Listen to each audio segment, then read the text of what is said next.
విఘ్నేశ్వరుడు ముందు గుంజులు ఎందుకు తీస్తారో తెలుసా? విఘ్నేశ్వరుడు పార్వతీదేవి కుమారుడు.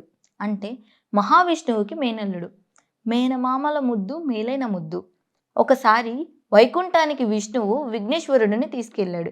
ఎంతైనా మేనమామ కదా, సరదాగా అలా తీసుకొని వెళ్ళాడు. అక్కడ సుదర్శన చక్రం పట్టుకొని ఇదేంటో బాగుంది అని తీసి తొండం కింద పెట్టుకొని మింగేశాడు. అప్పుడు విష్ణువు ఇలా అన్నాడు, అయ్యబాబో, అది శత్రు సంహారమైన సుదర్శన చక్రం రా, దీనిని మింగేశావేంటి అని అన్నారు. ఎలా అయినా అది బయటికి తీయాలి అని మహావిష్ణువు మొట్టమొదటిసారి చెవులు పట్టుకొని గుంజులు తీశాడు. గుంజులు తీస్తుంటే, మావయ్య ఏంటి అలా వింతగా పైకి కిందకి ఊగుతున్నావు అంటూ పకపక నవ్వాడు విఘ్నేశ్వరుడు.